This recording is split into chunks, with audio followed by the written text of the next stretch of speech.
morning. I know I've been commenting a lot recently about Ilhan Omar, which I feel like I shouldn't be commenting, but I have been. And particularly questioning her Muslim street cred, more or less, which I noticed Glenn Beck did the same thing. So Baruch Shekavanti, we say, it's a blessing that I had in mind the same thing that Glenn Beck had in mind. I think when I think of Glenn Beck, I think of the closest thing to a Navi Shabu Masoilim, and not like Bilim. I'm saying like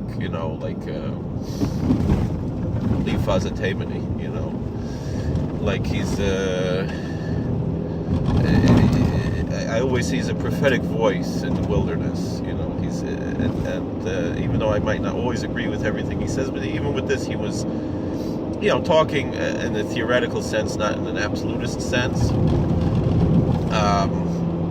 about Ilhan Omar, and it was interesting how, he was pointing out how incongruous it is, her Muslim identity, with a lot of the aspects of liberal progressivism, a so-called liberal and so-called progressivism, leftism, which she espouses herself as a progressive, and we know that Glenn Beck particularly kind of exposed the progressive movement, the roots of the progressive movement, particularly the evil of Woodrow Wilson.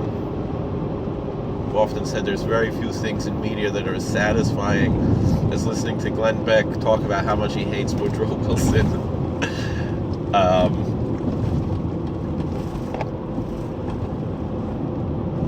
And excuse me. And the thing is that, and so he pointed out, how is this, he's pointing out her connections to terrorist groups that have called for the slaughter of people who engage in homosexuality, and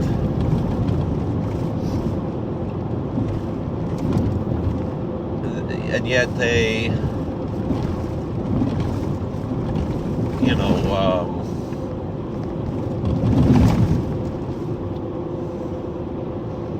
and yet here she is saying, she's an ally of the self-identified homosexual and other queer communities.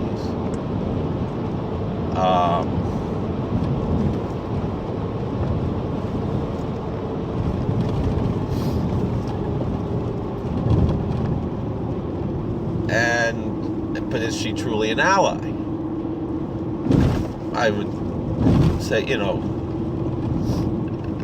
if she's really as religious of a Muslim as she claims to be, it seems to be a little weird. It doesn't seem to really fit with that. And especially, the kind of company that she keeps have different views about that. But the thing which I was surprised that Glenn Beck admitted in that particular oratory that I listened to, although maybe he said somewhere else, was that, despite the religious issues, it fits in with, the political connections between, religion and politics, the way that people the way that Glenn Beck identifies organizations like CARE as being connected to the Muslim Brotherhood and to Hamas fit in perfectly with progressivism, because progressivism is not about the issues. It's not about gay rights. It's not about abortion. It's not about welfare. It's not about any of these things. It's about the government getting more power. And that's why in the early days of the progressive movement, there were progressivists both on essentially the right and essentially the left. American conservatism has evolved. If there's any movement that's truly progressive, it's the American conservative movement, which is radically different and essentially libertarian, with however maintaining a respect for rule of law and constitutionalism. That's radically different than, let's say, what I call the European right, or what's often been in the past 2-3 years called the alt-right, which I've explained has more in common with leftism and progressivism than it does with the libertarian American right, and that's why they see themselves as an alternative to the right. And that's really the issue here. And that's also, in the way that, as I've said before, Republicans have to reach out to Muslims in a way that we have to explain what America specifically has to offer that makes America different than other countries. Meaning, in the common Republican conservative view today, you have every right as an American to choose which religion you want to follow. And you have every right not to be forced to have things that go against your religion imposed upon you by the government. What you don't have a right to do is impose your views, whether religious or secular, on others. And what the Democrats want is the power to be centralized so the government can force whatever the whims are at that time on other people, and that's very dangerous. And so I came to a bit of an epiphany on this. It's not about gay rights, this, that.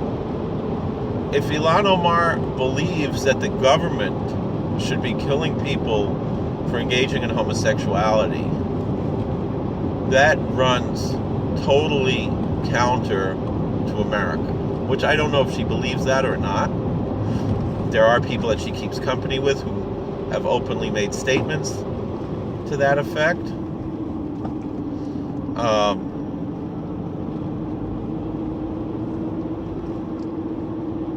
That's one thing. But that, even though that's obviously totally contrary to America, that's totally in line with progressivism, because progressivism doesn't care about the issues that they wave around. It cares about gaining power.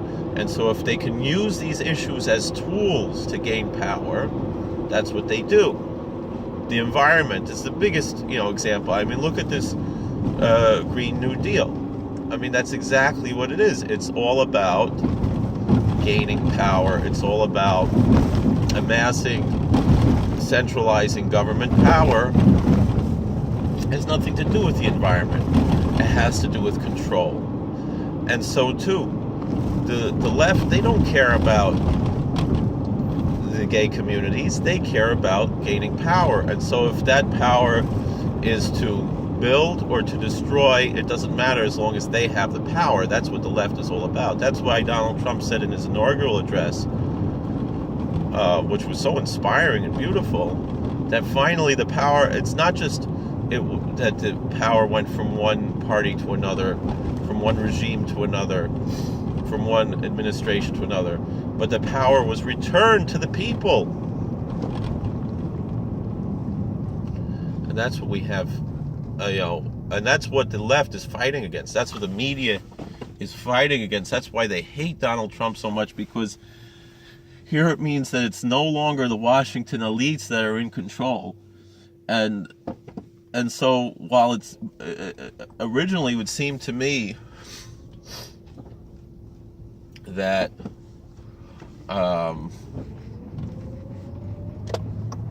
that this was an issue of this, it just seemed weird. Why would someone who is Muslim, wears a hijab and everything, what is she doing with the party of gay rights and abortion rights and everything? I mean, not just abortion rights, because Judaism and Islam have very similar views on abortion, which are more liberal than many Christian views. But what recently, this Born Alive bill, everybody can agree, for anybody who believes in the Abrahamic traditions, whether it's Judaism, Christianity, or Islam, would say that this is evil. I mean, you want to say it's passive instead of active, so it's not actually murder, but it's still allowing an innocent person to die. I mean, you know how crazy that is? Like, I work in a prison. Somebody on death row, was dying and their life could be saved. And you didn't save their life. And they're on death row. You would be cited, at least. You would be in trouble. You would probably be cited for some kind of criminal act for not saving the life of the death row inmate.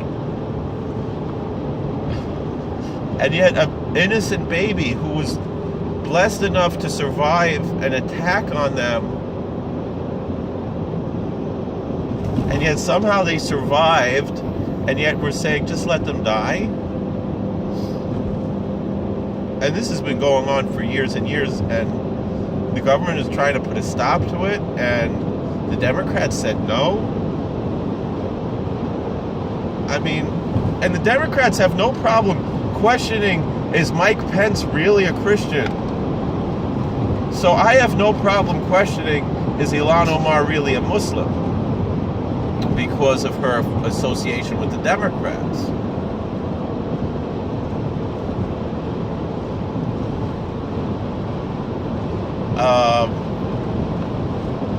All that being said,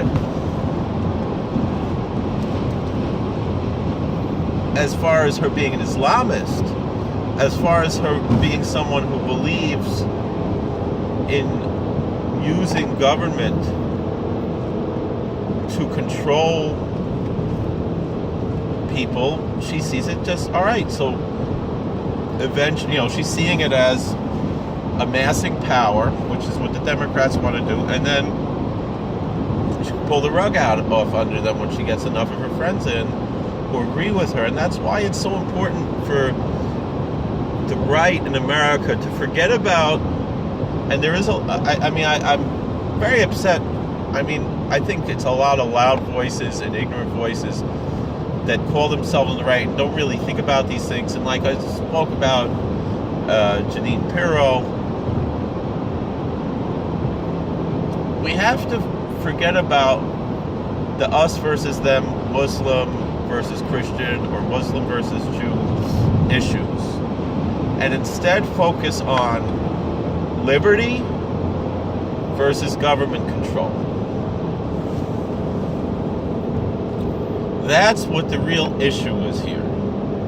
And so someone like Ilhan Omar, who wants government control, and if she's really serious about her religion, maybe she's using that as a tool to eventually reverse things, once that power is amassed by the Democratic Party, then she can convince, maybe she imagines that her and her allies can convince the Democrats that this is the way, and now that the government has all the control, they'll do that.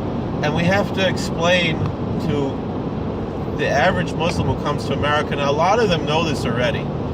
Most of the Muslims who I know understand this on their own. We don't need to teach them, but there needs to be an outreach effort from the American right to the Muslim community in America, just like there is an outreach from the American right to the Orthodox Jewish community in America. There needs to, just like there's a Republican Jewish coalition, there needs to be a Republican Muslim coalition. And explain, I mean, the problem with the Republican Jewish coalition is it's like all about Israel, which is ridiculous. We have to make it about America. We have to make it about personal rights. We have to make it clear that if the Democrats can make a Christian make a cake that he doesn't want to bake, they can make a Muslim or a Jew serve pork in a kosher or a halal restaurant. And we have to focus on individual rights rather than coalescing around communities and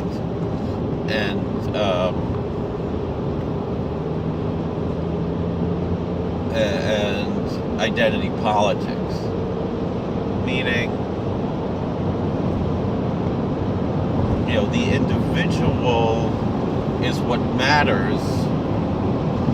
And yes, we do, as religious people, see ourselves as part of these greater communities. And it's the same thing with all the three Abrahamic faiths. Christians refer to all Christians as the body of Christ. And again, certain groups, you're going to have a trail of blood Baptist who says, well, only people who believe like him are truly in the body of Christ, and others are not. I mean, those people are not that common. They're a small minority in Baptist communities. But you have, these types of ideas, and the same thing is in every community. And that's fine, and but the thing is that America and the Constitution protects your right with freedom of religion and freedom of association, that you can say, yes, I'm part of this association, and the association can say, yes, you're part, or no, you're not, and this is your individual right, and the association's right, to a certain extent, to accept who is part of the association and who is not. And that's the danger of the Democrats, is that they see everything in terms of identity politics. You're a man or you're a woman, you're gay, you're straight, you're black, you're white, you're Christian, Muslim, Jewish, you're Hispanic, you're Asian. These are what's important to the Democrats, and that's what's always been important to the Democrats. It's always been the party of race. And the Republicans have always been the party of individual freedom, of freeing people from slavery in all forms.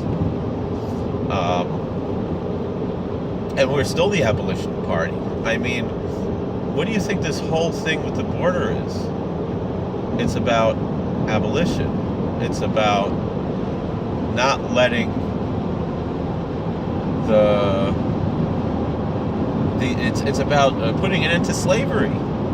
I mean, whether it's people who are being paid under the table in horrible conditions because they're illegal aliens anyway, so you're not going to give them a W-2, you're not going to give them a 1099, so you're going to pay them cash, and you're going to pay them $4 an hour when the minimum wage is $7.50, or now they want to make minimum wage $15. So all that means is the law-abiding American citizen won't get a job because they can't afford it, and the teenager won't get a job because the boss can't afford $15 an hour, but they'll pay the illegal alien $4 an hour, and it's essentially slavery. And that's why the Democrats want to keep illegal immigration, so they can have their slaves. And then there's actual slavery, human trafficking going on, and it's happening because of the porous nature of the borders. And the Democrats want that stuff to happen. They want people to be enslaved to the drugs that are coming across the border. They want people to be enslaved to all kinds of things. And I'm kind of libertarian when it comes to drugs, especially marijuana. I don't think states have the right to nullify federal statute as far as marijuana is concerned. The states can get rid of their own criminalization of marijuana, and then it remains a federal offense. But it's still illegal. It's still illegal in Colorado to engage in recreational use of marijuana until Congress gets their act together and puts a bill on the president's desk to legalize marijuana. They're not going to do that because they don't want to make him look good. And I've never tried marijuana. I'm not interested in it. But I think it's pretty bad, the effect that it has on society. But I don't necessarily think it should be illegal. I don't think the government should have that power when it comes to a substance like that. It depends on the level of the substance, how much control they should have. I do believe the government should control certain substances, but, I don't see much of a difference between, and I do think the government should control marijuana as well, but in a way that's legal. I'm very happy with the idea New Jersey says $45 an ounce tax. Government can have revenue, and they can lock up people who are, not, and in a certain sense, it's going to make, I don't know what the prices are for marijuana. I think that's probably really high, but it's going to tax it out of existence by legalizing it. I think it's a great idea.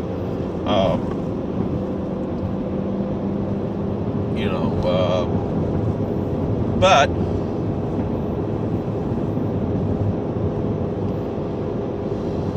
the federal government has to, act on that. And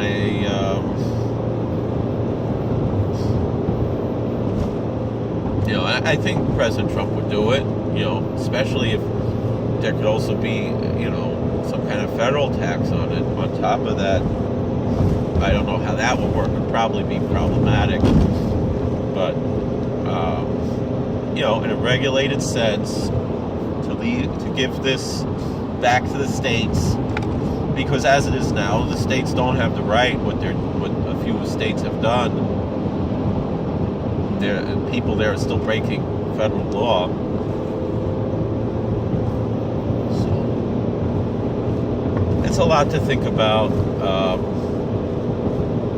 Thank you for watching. God bless. Please like, share, and subscribe. Comment. I don't know if I really fully articulated what I'm trying to say about Ilhan Omar, but what I'm essentially trying to say is she's using this as a tool to gain power, and she's basically bringing Somali,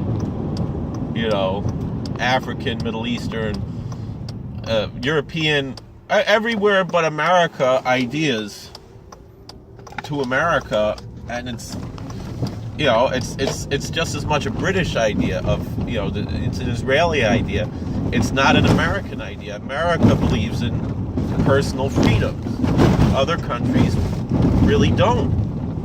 I don't care how democratic, so forth. The whole idea of democracy is not about personal freedoms. It's about the majority rule, and that's why America is not strictly a democracy. The only real aspect of America that's truly democratic is the House of Representatives, on the national level, and on the state levels. It's obviously each state and local government has their things, but this is a republic, meaning it's not a monarchy, meaning the power belongs to the people. The power does not belong to the government. And the Democrats want the power to belong to the government. They want mob rule. And the names of the parties are indicative of this. So these are things that we have to, work with, talk about, and so forth. All right. Well, thank you for watching. I'm at work already. I don't have time to talk anymore. Thank you for watching. God bless. Please like, share, and subscribe. Comment. We'll see you all later. Sorry I didn't really make a lot of sense, but all right. Take care.